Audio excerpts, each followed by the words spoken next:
Episode 18, Black Marks the Spot. Tina and her family lived in a 2-bedroom apartment in a quiet part of the suburbs. During the nights, she would be home with only her newborn son, as her husband, Larry, would usually work the night shift. So Tina was used to keeping herself occupied at night once her baby was asleep by watching TV.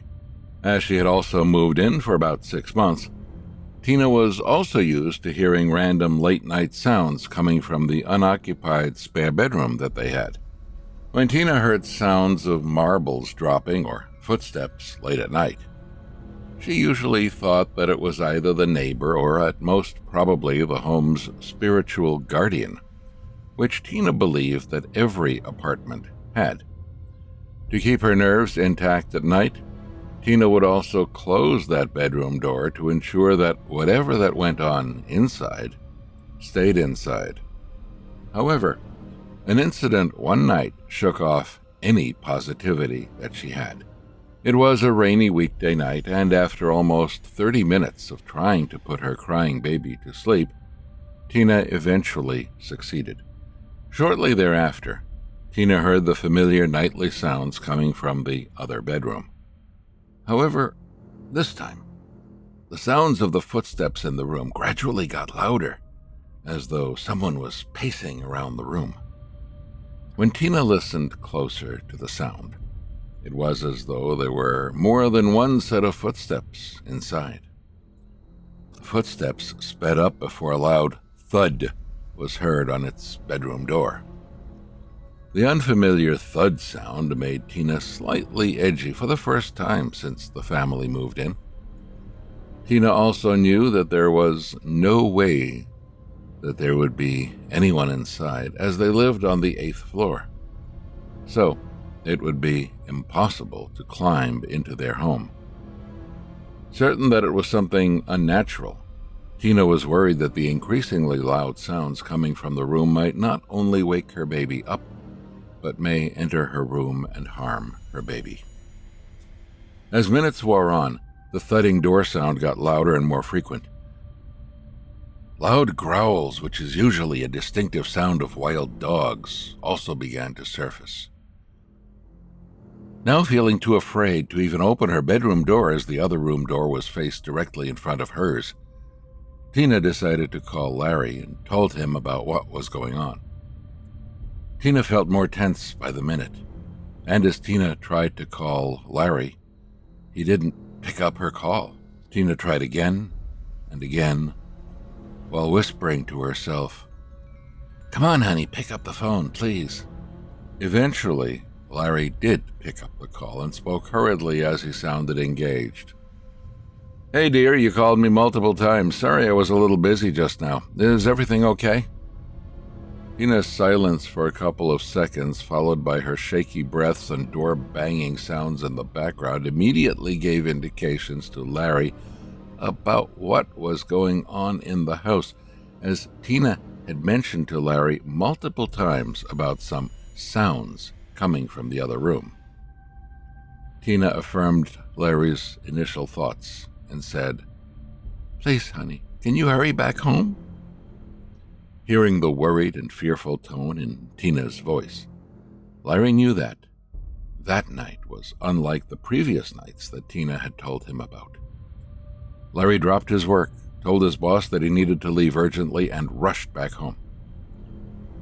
As it would take at least 30 minutes for Larry to drive home, in a desperate attempt to seek additional help for his wife, Larry told Tina, "Okay, babe, call the police. Call the police. At least it will keep you safe for now. I'll be home as soon as I can." Tina called for the police and waited in the room with her baby, still asleep but seemingly becoming gradually uneasy, as though he was beginning to be woken up by the thundering sounds from the other room. The 10 minutes that Tina waited for the police was the longest 10 minutes she had ever felt. The aggression from the other room escalated and sounded like people were fighting and slamming each other repeatedly on the door. Tina's baby eventually woke up from the loud sounds and began crying. His cries got louder and louder, even as Tina tried to calm him down.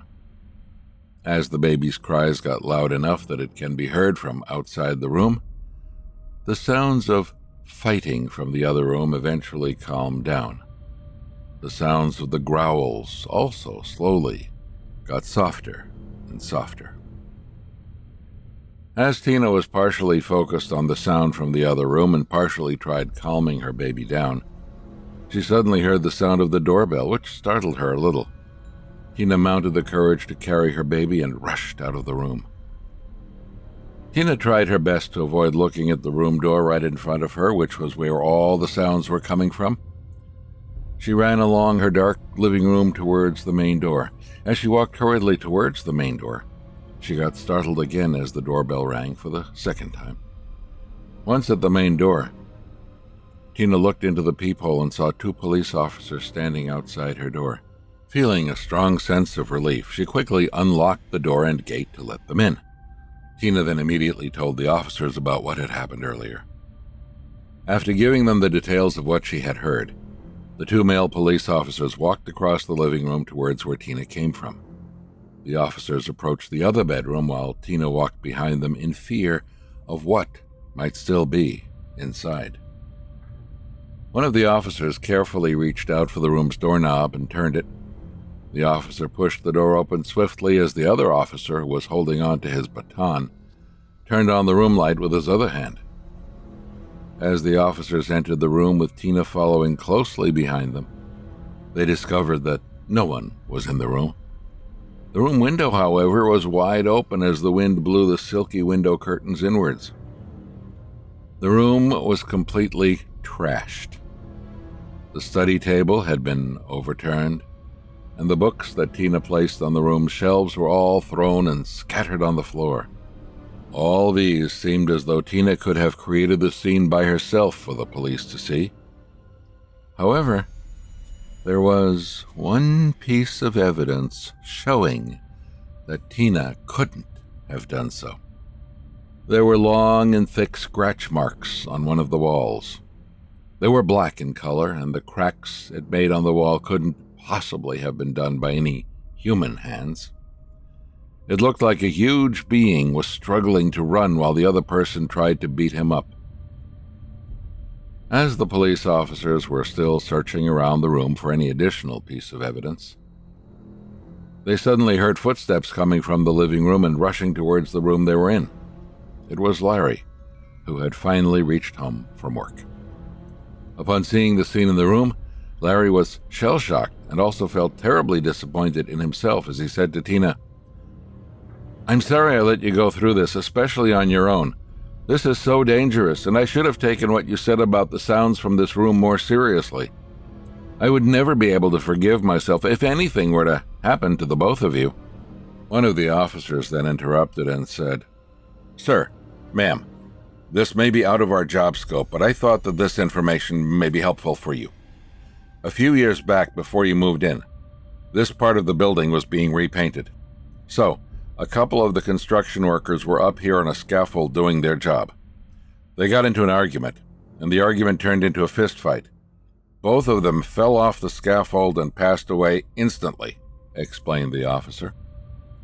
"So, these past few months that we have been hearing sounds were probably their spirits still settling their unfinished business?" said Tina. "I guess so, ma'am, but as a police officer, I can only say that the evidence doesn't show any suspected foul play. Maybe you can contact a spiritual healer to help with this. That's all we can help you with," said one of the police officers. The officers left, and Larry immediately made calls until he finally got in contact with a spiritual healer through a family member. Larry took his family out at a nearby 24-hour cafe as they waited for the spiritual healer to arrive. As it was late into the night, the spiritual healer finally arrived about 2 hours later, and Larry brought his family back into the house together with the healer.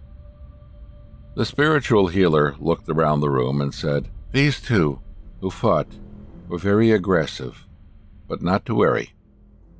They were never targeting you or trying to scare you like how some other spirits would.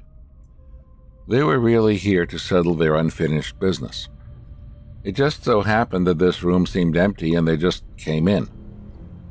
Once they heard your baby crying, they knew they were affecting others and slowly calmed down and left," explained the spiritual healer.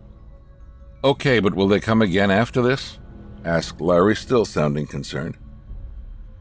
"Don't worry. I will have your windows spiritually gated now. In fact, I will gate your entire home so that these spirits can never enter again. And just to be extra safe, never leave this room dark at night. Keep the lights on, and they will think that there is still someone inside. This will prevent them from wanting to continue their fighting here," explained the spiritual healer. "Okay, how about the walls?" asked Tina. "For the scratch marks, here is a bottle of spiritual water I have prepared for you to use and clean it with. Use a regular towel and scrub the black marks off. Although the cracks on the wall won't disappear, don't worry, everything is safe now," said the spiritual healer before spiritually gating the home and leaving shortly after. For the first time since the baby was only a couple of weeks old, Larry, Tina, and their baby got to spend the night together. It was also Larry's last time working the night shift, as he chose to spend nighttime with his family over extra salary from the night shift. The family never heard any more sounds from the other room. The cracks that they still see in the room is a historical reminder to them about the scaffold incident many years ago.